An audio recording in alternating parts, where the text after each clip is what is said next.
చూపివ్వటానికి,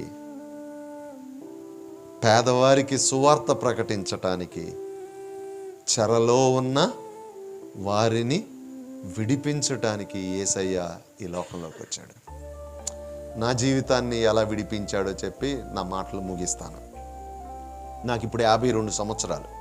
సొంతూరు తెనాలి. 3 ఆడపిల్లల మధ్య పెరిగా నేను. మా అమ్మకి ఒక్కడనే మగపిల్లవాడిని. చాలా గారాభంగానే పెంచింది మా అమ్మ. ఏది కొదువు చేయలేదు చిన్నప్పటి నుంచి. 10th క్లాస్ దాకా నా లైఫ్ బాగానే ఉండేది. ఆ తర్వాత ఇంటర్మీడియట్ చేరాను. కాలేజీలో ఫ్రెండ్స్ వచ్చారు. ఆ ఫ్రెండ్స్తో పాటు కొంతమంది బ్యాడ్ ఫ్రెండ్స్. ఇంకా అలా అలా నెమ్మదిగా నా లైఫ్ చాలా టర్న్ అయిపోయింది.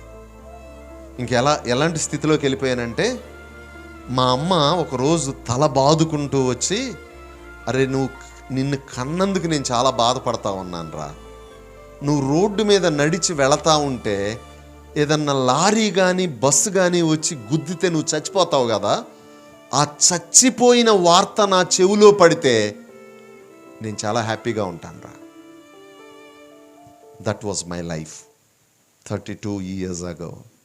32 సంవత్సరాల క్రితం కన్న తల్లి నేను చచ్చిపోతే బాగుండు అని ఎదురు చూసిందండి. ఉదయాన్న నేను చేసిన పని ఆవిడికి బాగా కోపం తెప్పించేసింది. ఏడుస్తూ ఉంది, సాయంత్రం నుంచి కొడతా ఉంది, ఏడుస్తూ ఉంది, కొడతా ఉంది, ఏడుస్తూ ఉంది మా అమ్మ. మా నాన్న 10ంటికి వచ్చాడు. R&Bలో చేస్తారు మా నాన్న. 10ంటికి వచ్చారు, బాగా అలసిపోయి వచ్చాడు. ఇక మా నాన్న చూసి ఇంకా ఏడ్చింది. ఇట్లా కొట్టియటానికి ఇట్లా చేస్తారు కదా ఇళ్ళలో అమ్మలో. మా నాన్న వచ్చేసరికి ఇంకా ఏడుస్తుంది. ఏమైంది చెప్పేసింది. మా నాన్న ఇంట్లో ఒక తాడు ఉంటుంది అనమాట, ఈ లారీల మీద కడతారే మోకులు అంటారు, దాన్ని తీసుకొని చిత్తకు కొట్టేసి, షర్టు తీసి చిత్తకు కొట్టేసి, మా ఇంటి ఎదురు ఇలాంటి కరెంట్ స్తంభం ఒకటి ఉంటుంది, ఇదల్లా సిమెంట్ది, మా ఇంటి ఎదురుది ఐరన్ అనమాట, ఇనపదే, ఇప్పటికే ఉంది అది.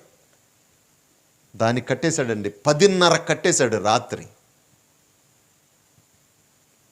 పొద్దున్నే 3:30 దాకా అలాగే స్తంభానికి కట్టేసి ఉన్నా నేను. మా ఇంటి ఎదురు మరియమ్మ ఆవిడ పేరు.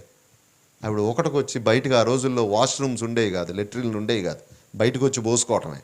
బయటకు వచ్చింది ఆవిడ. మూలుగుతా నేను స్తంభానికి ఉన్నా. తాళ్ళు ఒప్పదీసేసి వాళ్ళ ఇంట్లో పండబెట్టుకుంది.